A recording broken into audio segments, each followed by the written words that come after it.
What's good, y'all? Fucking as always, small package wrestling here to cover fucking AEW, WWE, AAA, fucking Consejo Mundial, and New Japan fucking pro wrestling. This is your boy OG from Small Package Wrestling, and this is everyone else who's gonna introduce them fucking self. Our boy I'm Aaron is back. already flexing. There he is.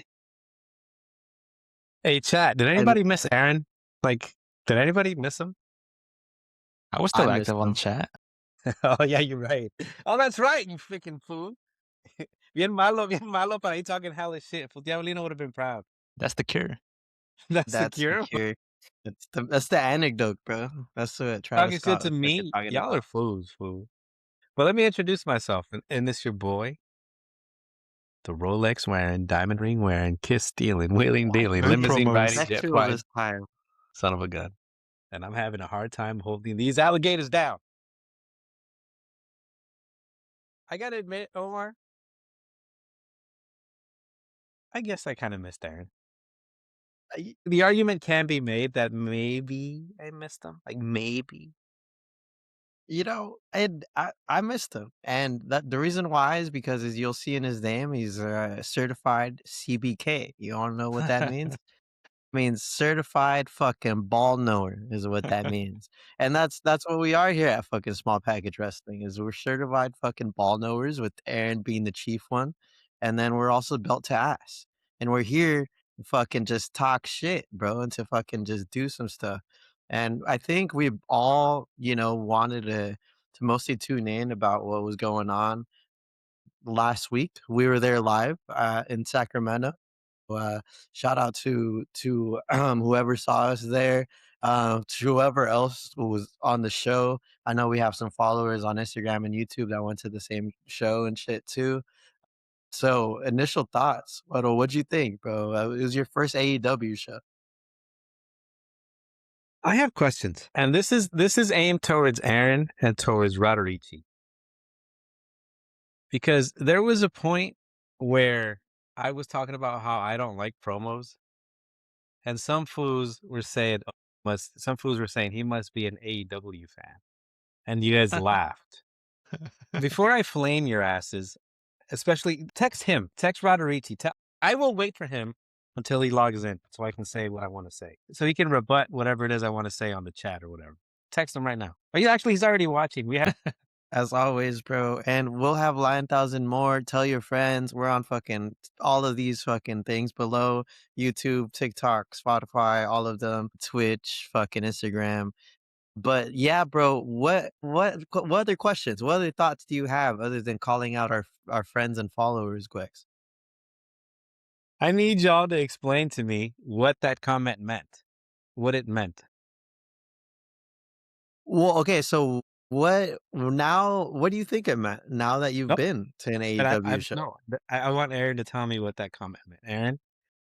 Because you and Roderici son como calzón y caca. Fool. You guys are like uña y mugre. You know what I mean? You guys are like, as your generation used to say, you guys are butt buddies. What did that mean? What did that sentence mean? Or what did what mean? When I was talking shit about promos and you guys were like, oh, he must be an AEW fan, and it was like LOL. I want to know what it means. To be honest, I don't know. It was just funny in the moment. Okay. I mean, because AEW they do promos too. You heard the MJF promo? No, ask Omar. Omar, what was I doing? I also went to the restroom during that promo. You guys but- left during MJF promo. Look, I had no idea it was a Wait, ask that promo. question again, Aaron. Ask that question again. Well, What question? What did you say right now? Something about leaving the MJF promo? Say it again. Yeah, you guys left? Yes. Omar, did we leave? I pissed. I didn't know, but I didn't know there was gonna be a promo going on. But I look, to answer my own question that no one answered. Initial thoughts of AEW and the live show that we went to. It was fucking fire. It was amazing. I thought I had a really good fucking time. And, like to answer Weddle's question, I think the reason why that joke was made was because we got to see 6 matches or like 5, let me see, 5 matches that night. And there was only 1, maybe 2 promos that we saw. And it was just nothing but wrestling, nothing but How in long were the rings. promos? I don't know. But to counter that, apparently with Raw the other day, it was like 30 something minutes of fucking commercials, 28 minutes of promos, and I think only like another 20 like minutes of like actual wrestling. So I think maybe that's why, that joke was made, but that usually is like, goes to say like the kind of tribalism or like the differences in the WWE and AEW style, I would say, in the companies themselves. It's just like, like AEW is a totally different style of wrestling. So is WWE. Like Aaron said itself, like it's like going to a buffet, but you're gonna get different ass things.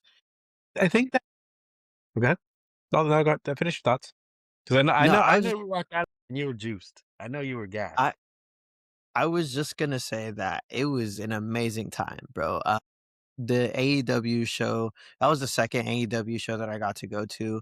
And I will say, Aaron, that it was night and day from the one that we went to in San Jose the Oh, first I'm time. And sure. I think it's just because of the smaller venue. Yeah. And that I think was a big reason, like why it was so fucking hype. But so I'm new to these guys, Aaron. I'm still new to Swerve and I'm still new to Hangman. Can you fucking fill us in, bro? Like with your fucking knowledge, with your fucking certified ball knowerness So hold on. as to who those guys are.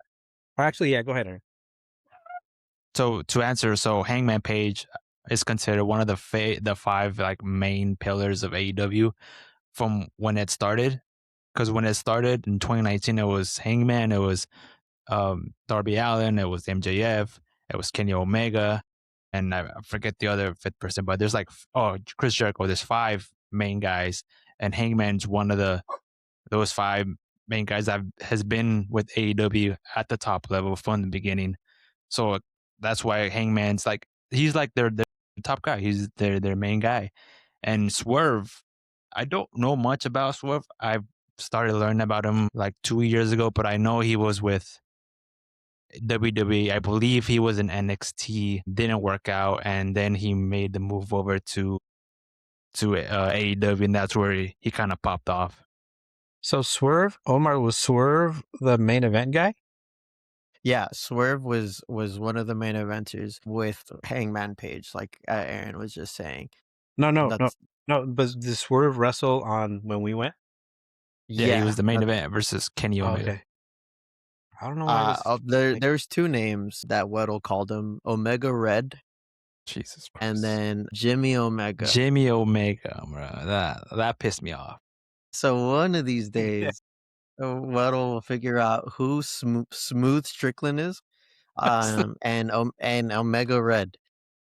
So like Aaron was saying, they're pillars, bro. They're fucking pillars of AEW. And that fucking crowd, bro, was crazy. Like they were popping off. Like it was hot, bro. Like it was just fucking dope. I felt like, like when you watch old AECW highlights where like the fucking crowd is just rabid and they're like right there. That's what I felt like. I felt like I was fucking in the crowd. There's like a 9-year-old talking hellish shit behind me. Like fucking like it was just a good ass wrestling crowd, bro. And I think it has to do and I think like you said, it has to do a lot with the building the smaller venues, because at first AEW started off hot. 2019, they were doing way better storylines. Their product was way better than WWE. Like they were getting better views. So when it was hot, like they were selling out arenas weekly and pay-per-views weekly. And then, after time, kind of like the hype kind of fell. And, there weren't a lot of people going, but they were still doing these big venues where they weren't filling up. Like when me and Omar went to San Jose here, like there was max 3,000 people in an 18,000 arena. Like it just wasn't like it felt so empty. Now that AEW is doing these smaller venues, it feels more like intimate, and like the crowd is more into it because like it's so small and so close to the action. I kind of want to propose something to Aaron and to Omar. I don't know if the crowd was into it, but I think it wasn't the crowd making the show better. I think it was the wrestling making the show better. The wrestling was fantastic. And that fed into the crowd, and I think the crowd fed that energy back into the wrestlers. The wrestling was just so fun. This is probably one of the better wrestling events that I've been to. We had the first match, and that was a freaking banger. And that match lasted like 10 minutes, 15 minutes, you know? And then like every match was long and every match was good and every match was a show. And sure, they didn't have the crazy ramp. Sure, they didn't have the crazy pyro. Sure, the music was just okay. But if I watch wrestling, I don't watch it for the pyro. I don't watch it for the entrances. Some people do for some reason. But he still cut this Batista underneath. But I thought this was a really good, entertaining show.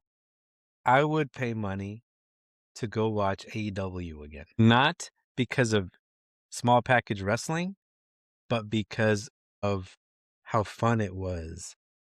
There was tension. I walked out of there and I was feeling, even there, the vibes were pretty freaking dope, man. Like everybody was chanting. The chants were very organic. Like they weren't mechanical. You know what I mean? Like they were very organic. People would just start saying stuff. I mean, it was really cool. I remember during the Omega. Okay, well, I don't want. Okay, let's highlight this. Gwex with the name. Say it. Come Say on. whatever you want to say. Go. We Well, all know. I'll write it down on the We're waiting. list. I pull it up here. Hold on. Kenny Omega. Let me write down Jimmy Omega on my list. Omega Red. Like what is bro Omega. Power Ranger villain? Like what is like, Omega like Red. So, I mean, before the match started, Omar, what were the vibes the before the list? match started? Dude, Like it they were was like, fucking. "This is awesome." Like it Well, was fun. I would Before say the it just main event. before the entire shows, the vibes are fucking tremendous, bro.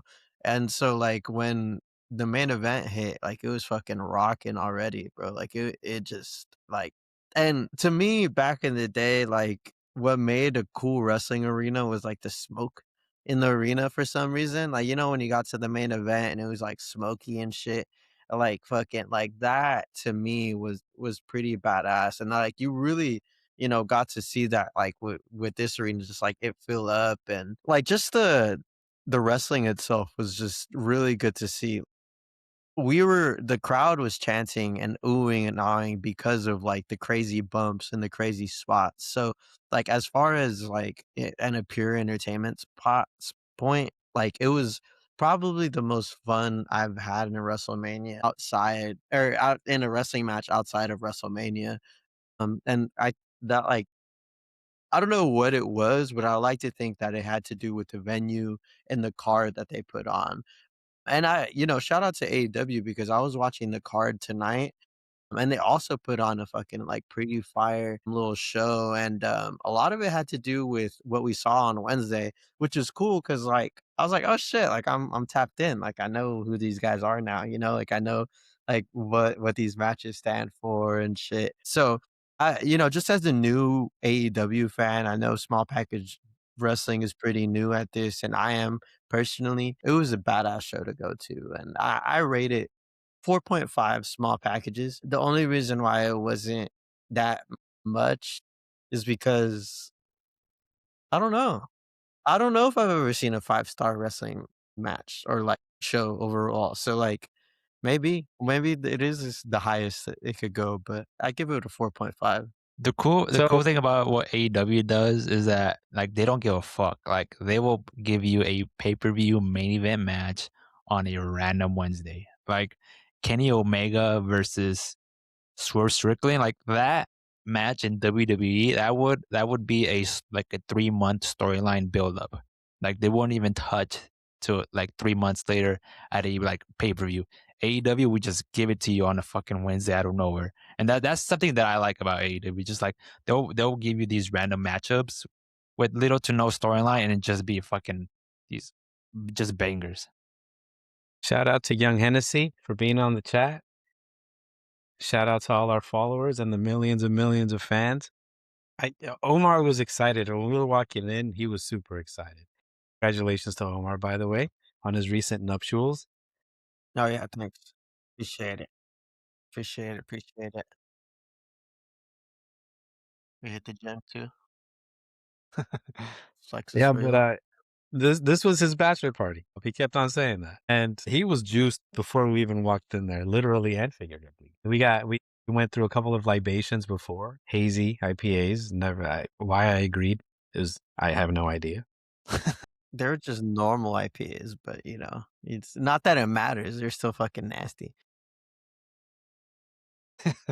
Not carried by anybody. It was the matches. It was the matches.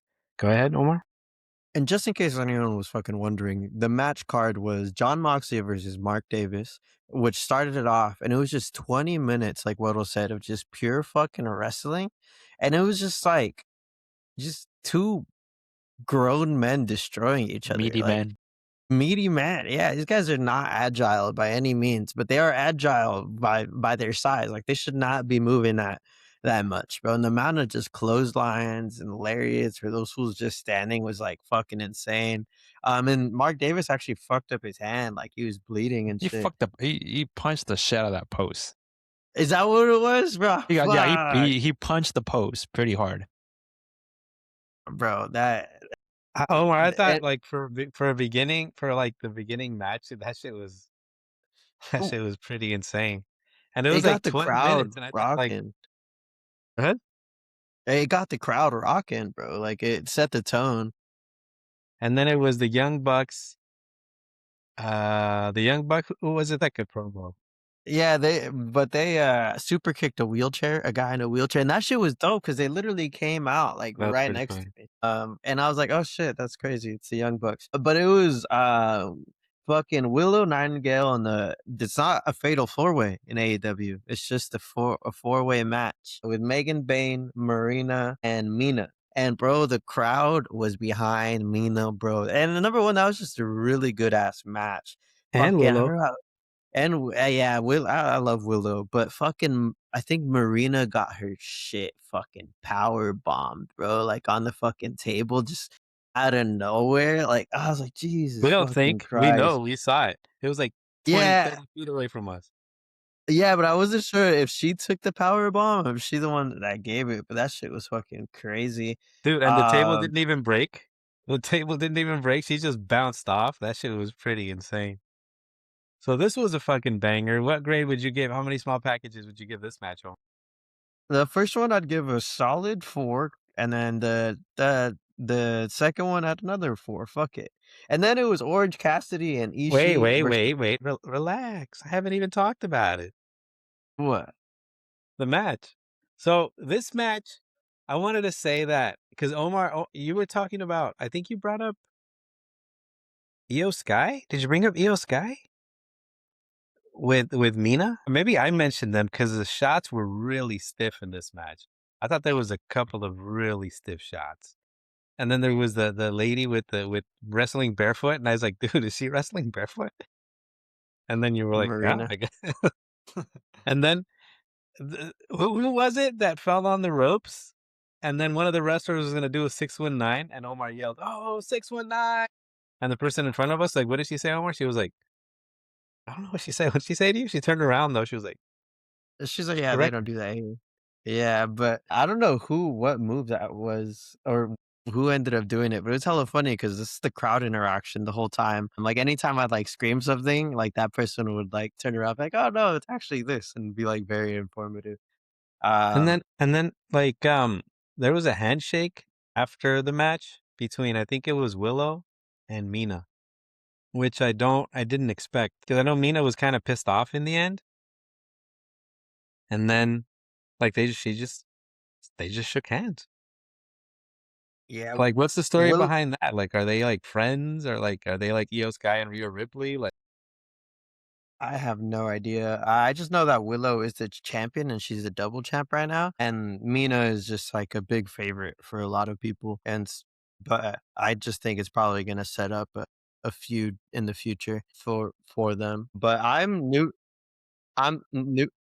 to Mina, but yeah, there was Gabe Kidd, and this is one of Aaron's boys from New Japan Pro Wrestling. That's why I was so excited about it because this match was Orange Cassidy and Ishii, another one of Aaron's boys. He had told us about it. And I was like, I remember like telling Weddle and our friend that went with us, it's like, dude, I think this is the guy that Aaron told us about. That's just built like a fucking, Yeah, like a neck. fucking what you said. bull.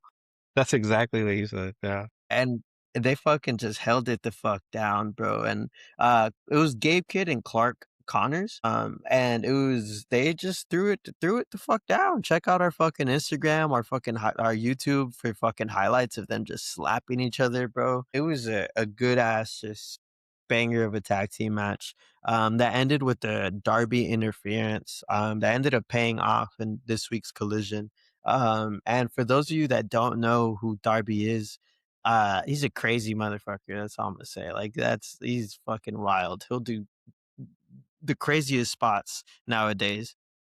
So Ishii took they started slapping the shit out of each other. Like just back and forth for like 30 freaking seconds. Like stiff ass fucking slaps, okay? This was after Ishii got chopped. After they did a fucking chop fest for like another 30 seconds before that.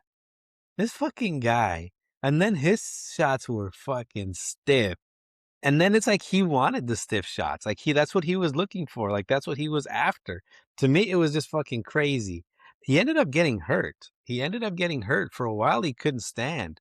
And somehow this motherfucking guy got up and did his finisher, pinned, and then rolled over and still was like writhing in pain. It was freaking insane. Now, the crowd was yelling, freshly squeezed, freshly squeezed. And I said to Omar, who are they yelling for? And I think you said Orange Cassidy. And then I said, well, Yeah, what are we squeezing? And I forgot what you said, but it was funny.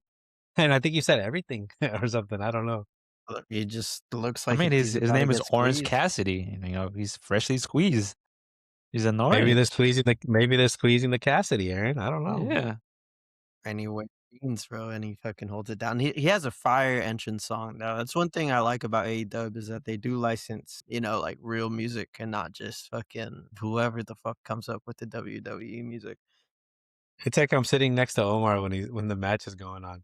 Because when he came out to that song, Omar like nudged me. He's like, "That's why I like AEW, bro. They actually license the songs." Like, he said, like, It's true, but like I was just drinking water. yeah. So I thought that match was really good. Aaron, you texted us. You said this is New Japan Pro Wrestling, bro. That's New Japan Wrestling, right? Those stiff shots, those chop fest, the slaps. That's a show. That's a New Japan show. When the match was starting, Aaron texted us too, and he was like, "This is the guy." I think he did. This is the guy, and I didn't know. Like Omar was like, "Look at this fucking guy. He's built like a fucking tank." Like Omar was just like, "Okay, have a little juice to." There's no fucking way this guy's gonna put on a show here. He fucking did. He fucking did. And it's just the brutality of it all was just insane. It was just insane. It was And just is is Gabe Kid also a New Japan Yeah, guy? yeah, also Right? New Japan, yeah. And I'll talk about this later, but him and Andrade had a match last week in a New Japan show in Japan. Shit. And he actually just beat freshly squeezed Orange Cassidy today in a match. So it looks like they're pushing him pretty heavily. So shout out to New Japan and fucking Gabe Kidd, bro. Also, was it. Is there a connection between AEW and New Japan? Yeah, so they work with each other. So, wrestlers Okay. from New Japan would come over to AEW and vice versa, and like their storylines intertwine between both companies. And maybe we can kind of squeeze this in very quickly. Because I know we've talked about people from other promotions not being able to transfer on to WWE. Is it easier for people in other promotions? Like, can a person in AEW, can they bring their talents to, say, New Japan Pro Wrestling or Consejo Mundial or AAA and do better than, say, transferring or like moving from to the feds, I guess? Yeah, so that's because like they have the freedom to do whatever they want. When you go to WWE, you have to do it the WWE way, and you're kind of limited of what you can do, and you can't really show off everything you have. With AEW, working with New Japan, working with the CMLA, like they don't give a fuck. Like do what you do, and that's what makes the show is fun. Like you said it earlier, like AEW, the AEW show was fun because they were doing all this crazy shit. That's what they like. That's what they do. They're not restricted to like a certain style of what they can do. Go ahead. You go ahead, Omar. Did you want Doc, no, but I will say Aaron has mentioned that that's what they had a pay per view called the Forbidden Door, and that was kind of what that was about. It's just opening the Forbidden Door of you know different wrestling promotions, different belts, all of that shit. And just shout out to me. That was one of my first introductions to like a New Japan Pro Wrestling outside of Wrestle Kingdom that we had watched. And so I thought that was just a dope way to fucking just put on a good fucking tag team match where they're just fucking throwing fucking putazos, bro, and give Ishii his little moment in glory, bro, where he fucking almost dies in Sacramento, bro. seriously? I hope you're all right, bro. I Like, think the commentator said like he pulled his hamstring or some shit like that, but he looked like he was in pain. He was writhing in pain. Yeah. Jesus, fucking poor hamstring. Rip that fucking hamstring. Dude, And then honestly, you know how you say you're not supposed to judge a book by its cover? I judged the shit out of Ishii, bro. And I was wrong. I was fucking You wrong. can't. Ishii, Tomohiro Ishii, I sincerely apologize, bro. I sincerely apologize. Aaron might actually be CBK. He might. He might. I don't know you about know, might. it's a given. And then also the fucking Brawling Brutes debuted. They're a little tag team from England, if you can't tell, with the Brawling Brutes name Birds. and bird. Oh, is it the Brawling Birds? Oh, shit, fuck. Oh, that's what I have. Brawling Brutes is someone else, but that actually makes a lot of sense because they cut a promo today, and they're like, "Because we don't give a." And then they're like, "No, no, no, no, no, no, we're better than that." And then they're like, "'Cause we don't give a flying fuck." And then so, that I actually thought that was kinda cool. And then they were just like, "No, let's go get a pint before a fucking match." And which I fucking also appreciated because as a Redditor, I used to like those comments where it's like, "Let's just go fucking to the pub and get a pint and wait for it all to blow over." And it looks like they might be indie wrestlers, and that was like 100% their style, bro. It's just like smash and grab tag team wrestling. So I'm excited to see where they fucking go. And then there was a little match that I thought you might have liked with El Licenciado, Beast Mordos, and Kevin Knight. Fucking throughout that time, they're chanting that he's a lawyer. He's a lawyer.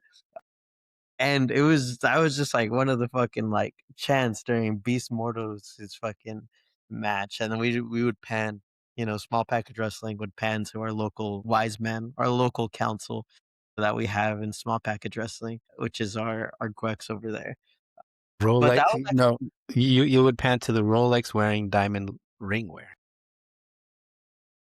yes. Sure. Wow. Oh, He took like a deep breath with that one. We like wound it up. He's like, eh, you hurt me. actually, You wounded me. I took a deep breath because I thought you were gonna do the whole thing. So I was like, okay, let me like, get this in. And then you didn't do the whole thing. So I was like, what am I gonna do? Keep my breath short? Like, now I gotta do the full long, long breath. You already I was committed giving or what? Yeah, I was giving you time to do your full spiel and you let us down. I was like, so, go ahead, Omar. Go ahead. What'd you think of that about that match? Well, you know, I didn't know he was a lawyer. So there was a little moment in the when we were watching Aaron where we were sitting separately in the same section, like pretty much literally in the same row, right? But in different sections. Yeah. Yeah, but Omar's row, there was the entire row available. And then in my row like it was not. So we all sat together in Omar's row. And the people that owned the rest of the seats, no, one guy came in and he said he kept on getting moved around. So he took one of the seats with us. And then the actual owners of those seats, like they came in later, and like by then, like this was like the penultimate match, right? Like it was like the second to last match, and they're like, "Hey, we want our seats," and they called the ushers, and it's like, "What the fuck?" Like there's plenty of like that row across is like practically empty, and it was just so we moved. I went back to my seat, and people started chanting about he's a lawyer and he will sue you and all kinds of shit. Like he will take you to court, and lawyers suck. At that point, I couldn't take any more of that shit. I could not. It was a personal slight to people of my ilk and my profession, my colleagues. And so I retorted, I responded, lawyers suck. No, they don't. You know, he will sue you. Yes, he will. Crazy, bro. Like it was pretty fun. I thought the match itself. So I actually got involved in the back and forth, where they would chant and I would respond and the area would laugh and Omar would pan over to me and I'd be like flexing, yeah. Finally, somebody was like, "You're a lawyer, aren't you?" What makes you say that? This guy does a finisher where he jumps off the top rope and he does a frog splash, but he fucking pivots in midair and does it like in reverse. Like it's fucking pretty insane. This is where you can attach it right here. And so I really like this match. I thought this was a really good event. I thought the mask was really cool from Beast Mortals. This was not a 3-minute match, And how many of these matches had shenanigans? Almost? The Darby one, but not too much. It was all just good wrestling. It was just wrestling. But I really enjoyed, just how good Beast Mortals was at getting the crowd involved. And he would just like do this fucking like headbutts and fucking shit in the fucking like corner. Like it was just a fucking fun match, bro. Right before the main event. And like it was just like high fucking flying. Kevin Knight is like a guy I think that they're really trying to push right now. And I could see why, bro. He could fucking go. He fucking had a really, really good match that fucking night. And I'm interested to see if they give him like more fucking time with like different championships and AEW and all of that shit. But yeah, bro, that's AEW, it was the main event, that I feel like that's why it was such a fucking rocking, main event crowd is just because the card leading up to it was such fucking good wrestling. So, and like Aaron said, bro, like I think everyone knew that this is something that should typically be on a pay-per-view card, but it was just not, it was on a fucking random Wednesday night in Sacramento. And I think like that made us all fucking excited and it fucking held it down, bro. And Swerve turning heel was dope. I didn't even know he wasn't healed, but shout out. No, that's what I wanted to say. Aaron, can you guys tell us? So you guys mentioned already Kenny Omega. I got his name right. Point for me. And you said that he was one of the pillars. Who is Swerve? Because I felt like the pop for Swerve was I mean, obviously the pop for Kenny Omega was insane. And that was the pop of the night. But Swerve Strickland, he had people behind him. He had a lot of people, a lot of kids behind him. Who is he?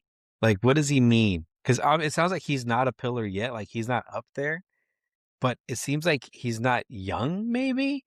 And I don't know how long he's been there. Can he be? What's next for him? Go ahead. I mean, I believe he's been AEW champion already, so he's one of the top dogs at AEW. Like I mentioned earlier, I don't know much of him. I know that he was with WWE, in NXT, I believe, and then he moved over to AEW, and that's when I learned about him. And the way I learned about him was because of his old theme song. He had a theme song where people would dance along with. His I don't know if he was there. His partner, the guy he came out with, like he would he would come out dance, and the whole crowd would be dancing. And that's how I found about him. About was through his entrance and people dancing, how catchy his theme song was. And then from there, I started watching more of Swerve and what like he's pretty extreme too. We talked about this like a few streams ago, how he took a syringe through the cheek during a match. So yeah, I'm still learning about Swerve, but I know he's one of the top dogs in AEW. Y'all fools give And me a headache with this shit, bro. The syringe to the fucking cheek. And fucking staple gun, he was stapling fools, and he took a staple to the face and to the fucking chest. Like, well, that shit's crazy. he's fucking wild, bro. And even like the finish to the main event, bro, just doing the fucking vert breaker and like even like he had a way to kind of just sell moves where it was even if it wasn't an extreme move, it was kind of like fucking it looked like it hit and it was a stiff one. So shout out. I was a big Swerve guy, now that after this fucking match that I fucking saw and whose house is it? Fucking I guess it's Swerve's Swerve's Yeah. house. That's what I kept on. That's what I kept on hearing. Whose house? Swerve's house. Whose house? I didn't know what the fuck was going on. Aaron, you watched this match, and you texted us. You said, "Get ready, boys, and record the entrances," which for some reason were ignored. But What do you mean? they were ignored, bro. I know what I'm doing. I'm the CBK for a reason. Oh, that's right. You right. You right. You right. Aaron, talk to us about this match. What do you think about this match? Up until Wednesday, I was debating about driving all the way to Sacramento just for that match. Because Really? this was the first time Kenny Omega and Swerve Strickland were going to wrestle each other. That's why when the match started, before they even touched, they were fucking chanting, "This is awesome," because we haven't seen this. So up until like Tuesday night or even Wednesday morning, I was like, "Fuck, should I go? Should I not go?" But I was reading, I was still kind of sick, so like, I'll just watch it on TV. And I knew like me knowing Kenny Omega how he works and how I know Swerve Strickland works and them working together, I just knew like I told you guys to be ready to record some crazy shit, and I mean, you guys got a lot of footage. Aaron, so you Be on said the something lookout. about. Oh, go ahead. No, I was just gonna say, be on the lookout on our YouTube for and Instagram for upcoming reels The and entrances. for everything, everything. Aaron, I want to have your opinion. I want to hear your opinion. How does give us like an explanation? How does Kenny Omega work? He most of his career was in New Japan Wrestling. That's how I found him. So you know me, I like stiff shots. So his shots are very stiff, and he's a high flyer. He doesn't do it as much because he's been dealing with injuries. He's a lot older, but back then he was a high flyer. Even in the beginning of when AEW started, he was doing all that crazy shit. But he's so technical, so hard hitting. Like everything he does looks so smooth. That's why I'm a big Kenny Omega fan. That's why I don't know, you can't see it, but when his first AEW figure came out, I was no, you can't see it, but like No, that's the first one I bought. That's the first AEW figure I bought was the Kenny Omega because I just the way he's something special. I would say he's top 5 wrestlers in the world Now, now. okay, and talk to me about Swerve Strickland. How does he work? Because you mentioned how he works. You knew how he works. So, what's your opinion of him? I haven't seen too much of Swerve, but I know he came from WWE, so he has a lot of the technical moves. He's also a good worker. What I like about Swerve is that he's willing to take a lot of risk. Like I mentioned, he's done some crazy shit in extreme matches. He's taken a nasty bump on his cinder block, which fucked up his lower back for a bit. And he's a good. His promos are also very good. I don't know if he cut one that night, but his promos are very good. His feud with Hangman Page, I feel like that's what put him on the map with AEW. Like just the storytelling, the Hangman burning down Swerve's house. He burned his house down on live TV, and yeah, the in there. I think that was the match with the syringe, right, Omar, with Hangman. I believe so. Yeah, that was the payoff. That was the match. But yeah, Swerve, he can do everything too. Omar, what would you say What would you say you saw of Kenny Omega in this match? And what would you say you saw of Swerve Strickland? I just saw quality wrestling, bro. You know, I just saw what I expect a main event to be, which is just nonstop action, you know, just showcasing everything that these fools have and, you know, not really pulling any stops. Like it wasn't slow paced at all, you know, it was like just these fools trying to show that they're the absolute best in wrestling. But also like there was kind of a grudge match feel to it, which I kind of like. These fools were trying to like destroy each other and win, but also like there was a lot of in-ring storytelling where, you know, like these fools were pulling out all of their moves that would typically like get rid of another fool and like the false finishes and all of that shit. Like they were hitting like really well because of how good these fools are at what they do. And that's also, you know, getting the crowd involved, building the anticipation for it. Uh, and, like, I remember, like, there was a spot where there's, like, they were just holding on to the turnbuckle or to the rope for a while. And it was the spot right before, like, Swerve, like, did the backflip reversal. And they kind of, like, took a little bit for it, and that was the slowest that that match ever was just to kind of build the suspension for that, and I thought that that was kind of cool because there just wasn't any dead time as a fan and as an enjoyer of that match. So I think just in terms of wrestling, that's fucking hard to do. Like they fucking were fucking going, bro, in that like nonstop. And you know, like, I think AEW gets, like, a lot of flack for letting the wrestlers do too much or not being, you know, as scripted or blah, blah, blah, but I think, like, if you let 2 of the best in the world do it, like how they were and do their thing, then they could pull out a banger like how they did and just fucking do moves on moves and moves where there's not really any botches, where there's not really any fuck ups. And I think that's what we got to see in Sacramento is just You're right. the art of wrestling, you know? The art of fucking wrestling in its fucking peak. It's just them holding it the fuck down and doing it for a main event. So I really like what you said. You said a lot of good things there. You said that this was a quality match, and it was. But you also mentioned that this is in-ring storytelling, which I think is the best kind of storytelling. And Aaron mentioned something earlier about this match would have had a 3-month buildup, you know?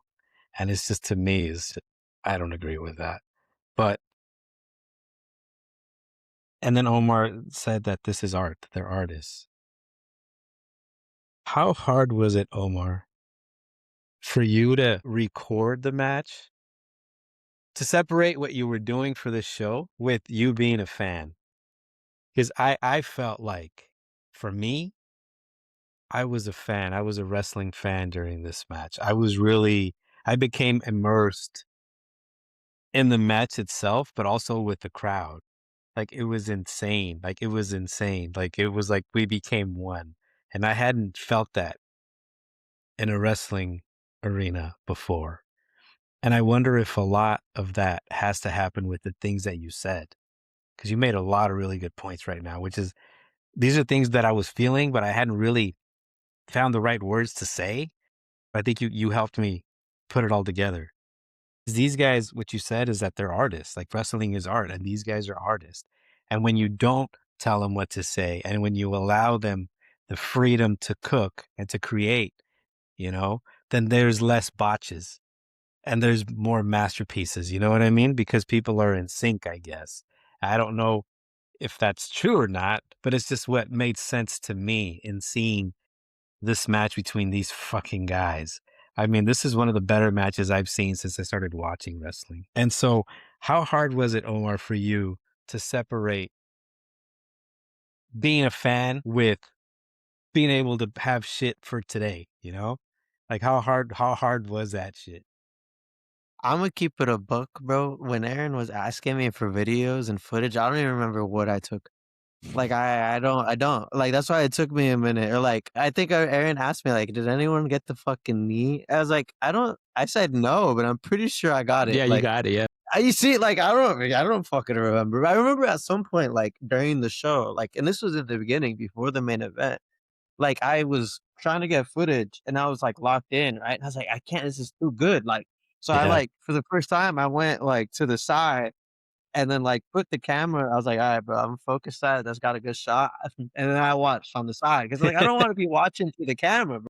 I need to see this live. Like this is good shit. Like you know, like this is good wrestling. And I think like to me, like the only time I felt like that, and I've had the privilege of feeling like that at a wrestling show was at WrestleMania, where and WrestleMania does that because it's WrestleMania, bro. You're just happy to be part of the fucking wrestling crowd. And, you know, but I got to experience that at a random AEW show where everyone was just fucking happy to be a part of that and everyone fucked with the product that we're watching. And to me, that's what wrestling is the art form of two guys in their underwear slapping meat and then the crowd surrounding it and having fun. Like, you know, like the crowd reaction is half of what wrestling is and the venue and all of that, you know? And so I think that's, you know, what we experienced in Sacramento. And I'm glad that we have the Art of Wrestling podcast, you know, to fucking talk about, you know, moments like that. And I will hopefully like, you know, they show that in the highlight reels of fucking AEW in the future, bro. Cause it felt like a fucking classic show of fucking like AEW Collision, you know, that like I'm going to tell people about for the future. And like, it kind of felt like the old school, you know, Attitude Era Raws that you would see or the ECWs, like, you know, like the fucking just vibes and the fucking aura of that shit. And I feel like that's kind of missing, you know, in a lot of this new polished wrestling going on. And I kind of enjoyed, you know, just being a part of that. So, Omar, one last question, and I want to make another comment, and I kind of want to hear Aaron what he thought. I want to say two things. From the moment the what's his name match the match before this, I'm forgetting it with my colega. With the, Beast Mortos. yeah, Beast Mode. But from the moment that match ended until the Swerve Strickland and Kenny Omega match ended, everybody was on their feet. Everybody around you, everybody was on their feet. Not the people up there, Aaron, because you're actually right. I thought the seats up there would have been fucking outstanding up there. So CBK. yeah, that's what I was about to say. Yeah, but from the moment that match ended and before the entrances, people were on their fucking feet, and people did not sit down. People didn't go back. They didn't sit back down. The match ended and people walked out. And there was a moment, Omar. I think I'm gonna try to look for it. I think I recorded it. There was a moment where people started chanting, "Fight forever." You remember that? Fight No. forever. Like, I was in awe of what was going on. I wasn't in awe. I was really impressed with what was going on in the ring, but I was in awe of, like, the crowd, bro, and the fucking energy I felt. I thought that was fucking outstanding. And you're a wrestling guy. Okay. Have you experienced a show like that? When was the last time you experienced a show like we're describing?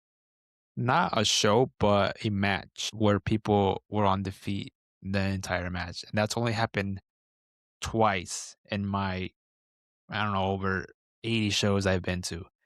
And the first one was at an AEW show at Revolution in San Francisco. It was MJF versus Brian Danielson. It was a Iron Man match for the AEW championship.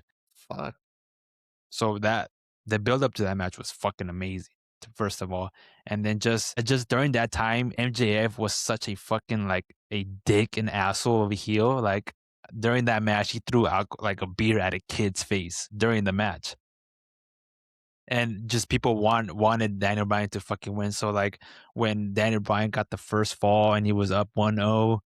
Also, an Iron Man match is an hour long. So whoever has the most pinfalls in an hour is the winner. So That's crazy. this match was an hour long. So I think Daniel Bryan got the first fall. He was up 1-0, and then MJF tied it, and then he was up 2-1, and then Daniel Bryan tied it, and then they were just going like that until like literally the final second. I think Daniel Bryan taps out and MJF wins. And during that hour buildup of that match, people were just on their feet the entire match. And I think Fernando, who's probably watching this, I think this show is like kind of brought him back to wrestling. Of like bro, like wrestling can be a fucking art sometimes. Like it's just beautiful to watch. And then the second time that happened was at WrestleMania 40 in Philly. It was Roman Reigns versus Cody Rhodes, where there was 5 minutes of fucking magic. I think what people call it, where Cena comes out, Solo, The Rock, The Undertaker. That was crazy because there was like 70,000 people in the stadium on their feet, just enjoying what was going on. Because I don't think that's ever happened, or even going to happen again. Of how crazy that ending was.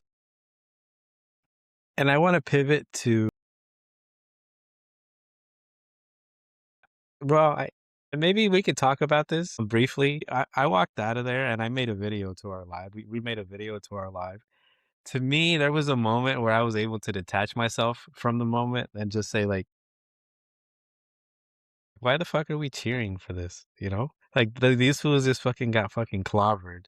Omega Red got fucking pinche vergazo onto the fucking announce table. Why are we cheering for this? Like, what the fuck is the psychology of it? Like, why are we like? And we I walk out, and in true wrestling fashion, someone's getting chopped, and then we all go into record, and I fucking missed it. I was like, damn it, I was I got ready. it. I was ready You to got get it.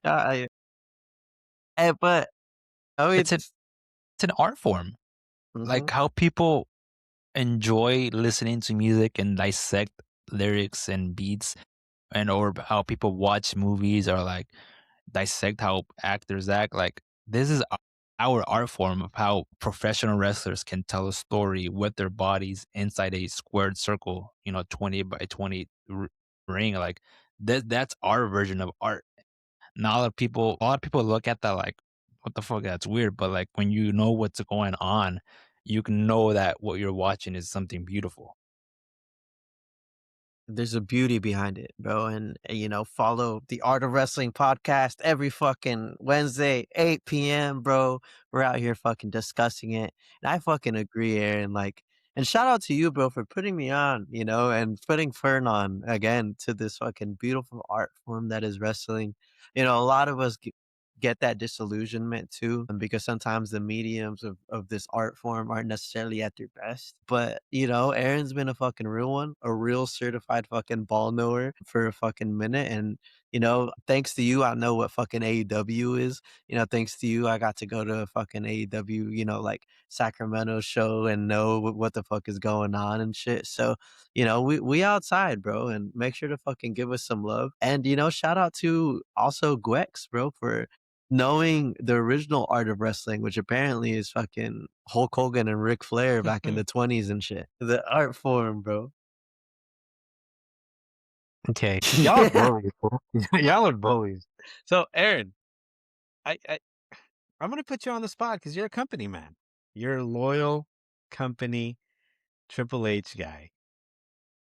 What is stopping? What is stopping that company from putting on shows like this every night? They have the wrestlers, they have the pedigree, they have the talent, they have the airtime. Why are we not getting this? Because I am disillusioned with WWE. It takes an effort for me to watch it. Like an effort. Like I have to fucking try. What's going on with your company, Aaron? I need you to defend your company here. I mean, I'm not going to defend it because there's nothing to defend. It's just, I've said this before over and over. It's just a different product. It's a different style. It's a different flavor. Not a lot of people are going to like the WWE style, but there's AEW. It's still wrestling at the end of the day. Like WWE caters to people who, are into, long storylines, you know, that take, 3 months of like a build up. Like there's people who enjoy that.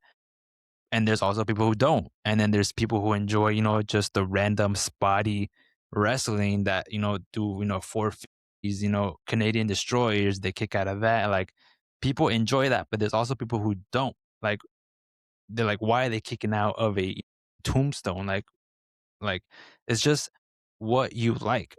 I've said this over and over. Like WWE New Japan, AEW, they're all different styles. Even, Mexican wrestling, they're all different styles. Like I seen in Mexico, someone win with a superplex.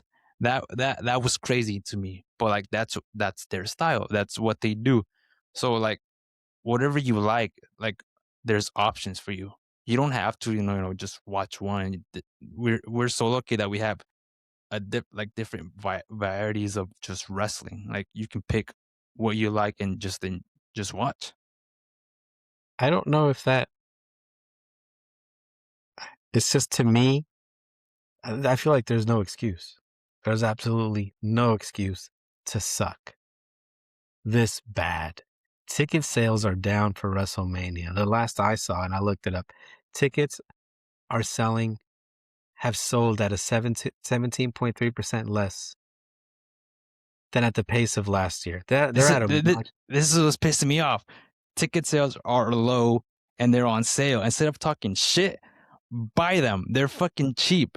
Last year, I paid $1,200 for in the lower section, up high with Omar. And this year, I bought tickets row 4 for half of that. Like, I don't know why people are complaining tickets are not selling. They're not selling. It's still expensive. They're cheap.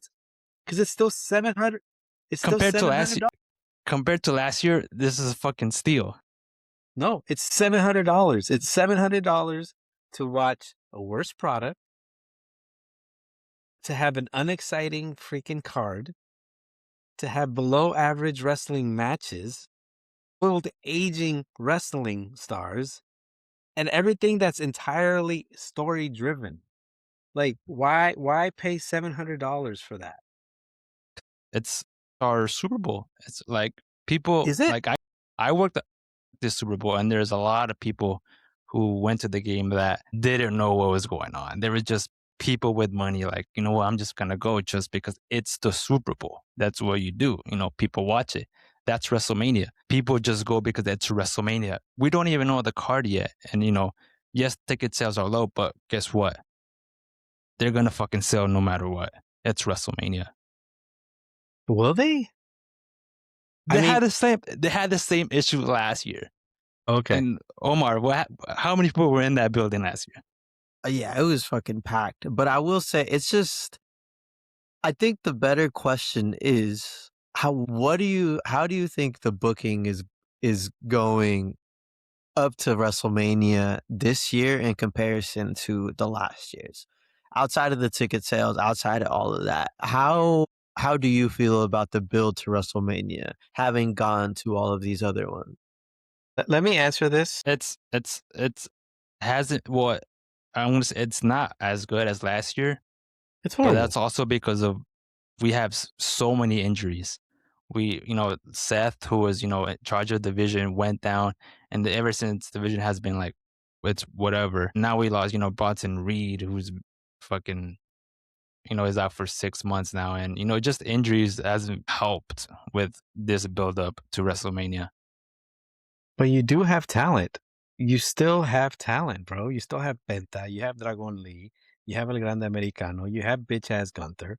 You have Sheamus. You have the Scottish guy. You have CM Punk. You have the Usos. You have the women, right? Rhea Ripley, Io Sky. You have all these fantastic Liv Morgan. There's no excuse, bro. You have the Motor City, what are they called? Bitches. You have the talent. You have an abundance of talent. Issue, and it's only a 3-hour show. There's so much talent that you can't fit everybody in one show. But you can put in good matches. Why can't you have? I guess in my mind, there's no reason why AEW should be better than WWE, because WWE has better wrestlers. They have better talent. That's just their style. It's different styles. It's not that they're better, it's just different styles. A lot of people say WWE is 10 times better than AEW, and there's people that say AEW is 10 times better than WWE. It's just what you cater to. I don't know, man. And maybe I'm biased, because I've only seen like 1.5 AEW matches. You call me a company man, but like I enjoy AEW. I've been to shows in Oakland. I've been to to San Francisco. I've traveled to the first show in Los Angeles at the Forum. Like I've traveled to AEW shows. Like I enjoy AEW shows because it's a different feel from WWE. I don't know, man. I don't know if I buy the it's different argument. You know, it's wrestling. The main dish is wrestling. If Like you're WWE, it's more storyline. Like I've said, in Kenny Omega versus Swerve in WWE would have been a 3-month buildup. Compared to AEW, it's just here on a random Wednesday night, you can have this match, and that's what the AEW does. They'll give you these matchups on a random Wednesday, and WWE they would build this match to something big at a pay-per-view or something. I don't know, man. It's just go ahead, Omar. You know, I think both of the styles of wrestling could cause you to be in problems with how they do it. And I think right now we're seeing what happens with the WWE style whenever their formula gets fucked up.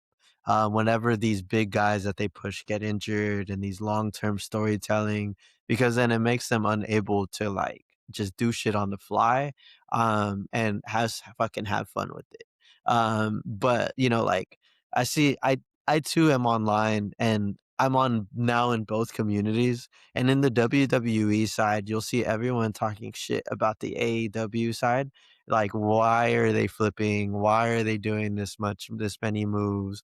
Why are they doing all of this? And then on the AEW side, they'll be talking the same way. It's like WWE is trash. Like, there's this journalist called Dave Meltzer who literally has his whole like wrestling observer, and now all he does is give like 5-star matches to anything AEW and then talk shit about anything WWE, which is in line to what you think, Weddle. But like, it's just tough because, you know, like people are gonna be loyal, or people are gonna be loyal to the art of wrestling anyways, you know? Like I think like at the end of the day, people like Aaron will watch wrestling because it's fucking wrestling, you know, and regardless, like Aaron has been through the fucking abyss of the Vince McMahon If fucking you era, think bro. this WWE product is fucking trash, you weren't in the trenches in fucking 2019.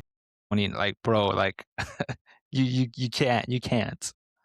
But I will say that it doesn't stop us from still calling out not good booking. And I think, you know, you've been on board with us too, that the booking of WWE recently, and you said it, you gave us the reasoning, injuries, all of this just has not been it. You know, like the storyline it recently. Like I got into wrestling, into WWE because of a badass WWE buildup.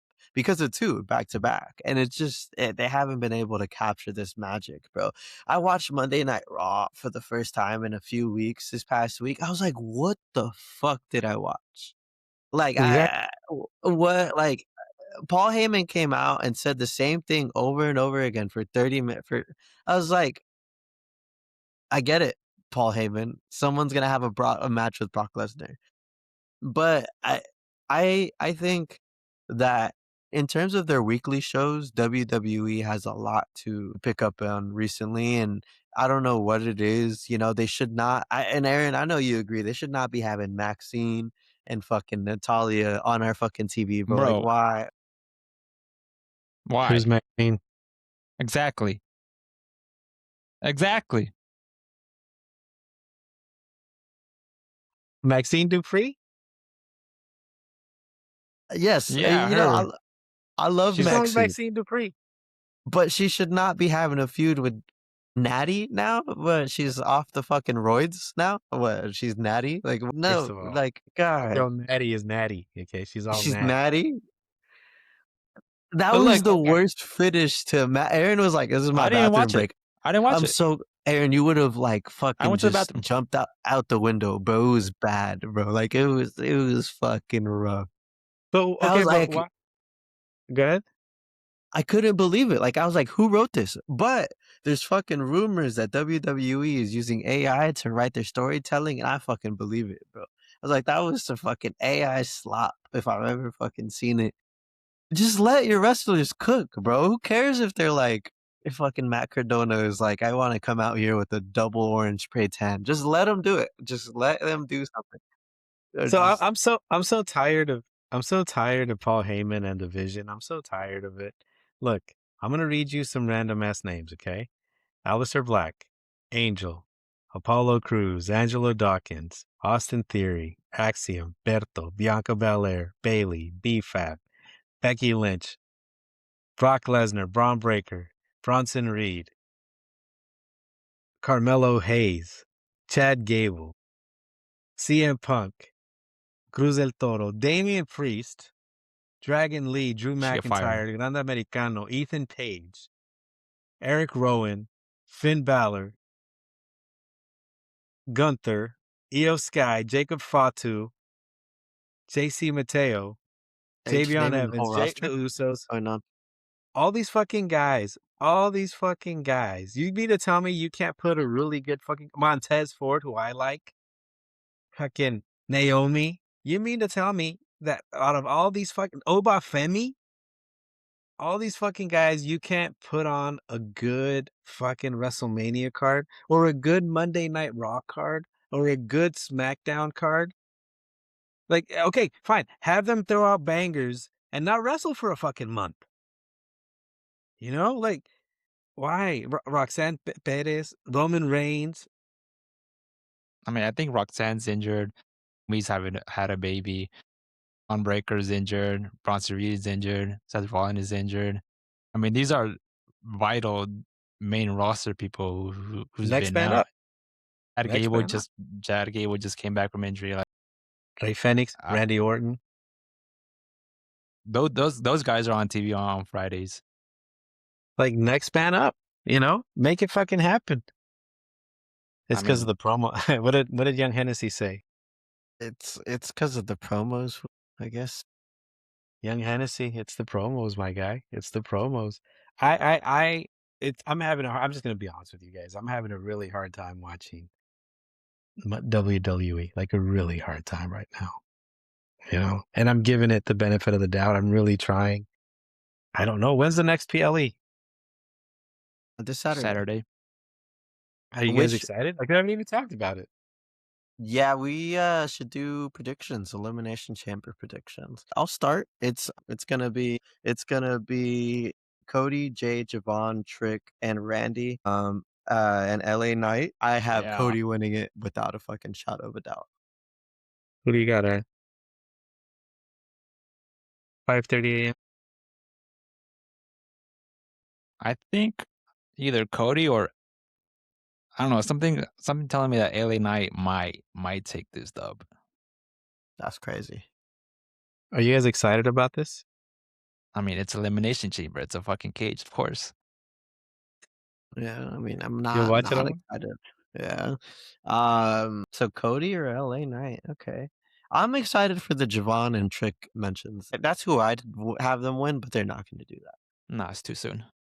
Yeah, they're Trick Williams too?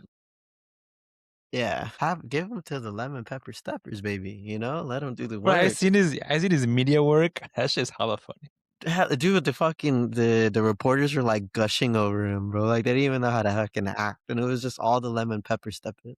Like it was like they're like touching the lemon pepper steppers, like they couldn't resist it. Who And it was too? like, yeah, What like, are the lemon pepper steppers for the uninitiated? there's some steppers. Know what I'm saying, some steppers. You know, some shoes Some that clean look like. boots. Yeah, you know, they look like they're as wet as lemon peppers, bro. You know, lemon pepper wet. Look, and then Trick cut a beautiful promo on Sami Zayn. It was just beautiful. You know, he's just like, He you said know, everything I felt about Sami Zayn out to the world. yes, Like, bro, out to the world, bro. You out here with your fucking shirt, wearing Skechers, fucking your breath smelling like a whole bunch of bounce that ass, bro. Like it's just, I like it's that. I It like was that. it was a beautiful fucking promo. If WWE fumbles Trick Williams, bro, I don't know. They need to fire Road Dogg. They need to fire Triple H. They need to fire fucking everyone in there, bro. I mean, Whoever's in the writers' room, there's like get 'em out. rumors that Vince might buy back. I don't know if it's true, but Vince might buy back. Vince might should crash- go we to a just crashed his retirement home. He's crashed his Bentley, so I don't know if he's going back anywhere. Oh, he's fine. Yeah, So you know what, man? You know, y'all kind of excited me for this elimination chamber. Like barely, I'm interested. So I'm looking forward to seeing Trick Williams and Javion Evans, Cody Rhodes, and Randy Orton, LA Knight. Okay, all right. So what do you guys think about the women's elimination chamber? It's Raquel Rodriguez, Tiffany Stratton, Rhea Ripley, Alexa Bliss, Azuka, and Kiana James. Rhea. Hell in the Sand. Unfortunately, I have Raquel winning. That would be cool. Yeah. That'd be cool. Yeah, my girl Rhea. You know, gotta roll with it. Yeah, she's So the she's winner- still she's still tag team champions, right? With I believe. Io. Video's not ended, I don't think. So the winner of both of these elimination chambers, who do they go up against for the uninitiated? The title that wasn't picked by the Royal Rumble winner. So okay. the women's is gonna be against Jade Cargill, the women's world champion, and then the men is gonna be against the Drew. WWE. Yeah. Yeah, Drew McIntyre.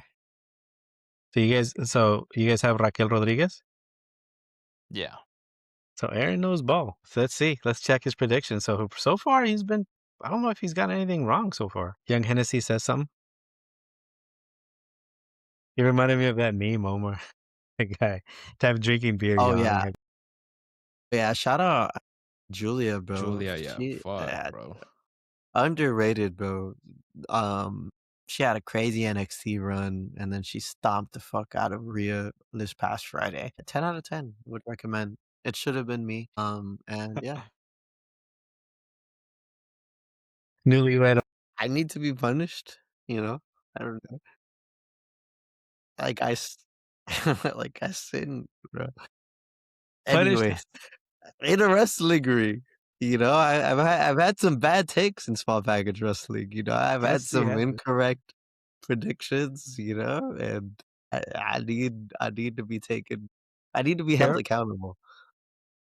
No, I mean, it's either me or the Doodle takes it.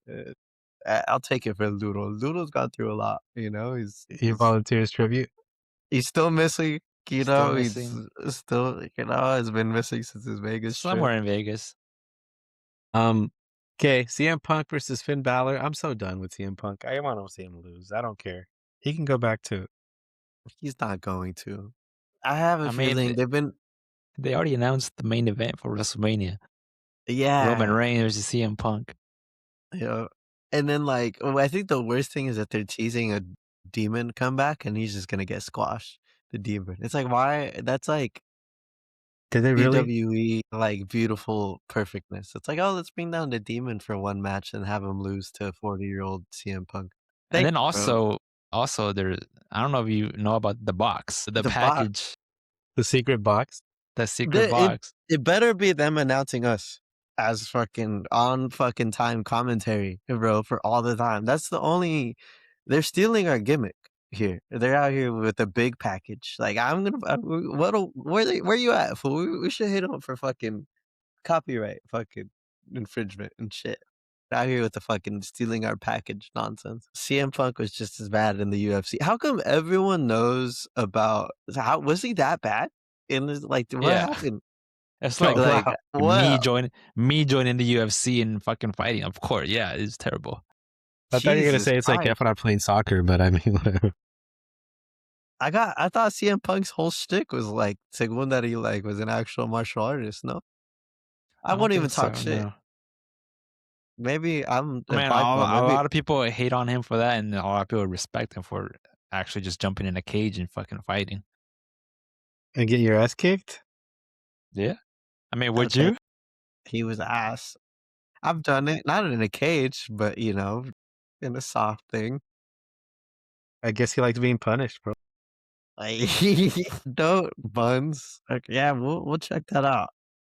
Also shout out Rey Mysterio and Cain Velasquez because I only like Cain because he beat up Brock Lesnar, and then Rey Mysterio took a picture and was like all happy that Cain got released and shit. So someone please Obafemi whoop Brock Lesnar like how Cain did, and how fucking CM Punk was fucking whooped in the UFC apparently, or so the people tell us.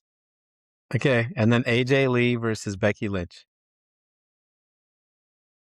I mean, I love AJ Lee. I don't You know, get that. she's Get the AJ hype. I just don't. she's You know, cool, you I know? was watching when she wrestled, and she was like, it's just another wrestler. And then everybody fucking lost their minds when she returned. I'm like, I was just like, okay. That's how I feel about CM Punk and Roman Reigns. All right, fellas. All Siwa, right. welcome back to the chat. Omar is comedy. Somebody punish him. I'm about to go get punished shortly, but you I know, like how hey, you it is stood what up it and is. you're gonna stretch for it or what? You're like, yeah, Yep. I got it. It's about to be punish. punishment time. But yeah, well, fools, we did a mostly AEW heavy thing. I think we got a hard stop, right, coming up. So thank y'all for tuning in. We have our certified ball knower, our resident Aaron, shout out, bro. 35-year-old. Uh, and fucking, just thank y'all here at Small Package Wrestling. This is a Small Package fucking wrestling studio. Thank you, Gwex, for being the resident moderator. And then this is the fucking Art of Wrestling fucking podcast, bro. Thank y'all. About to tune out. And exit video.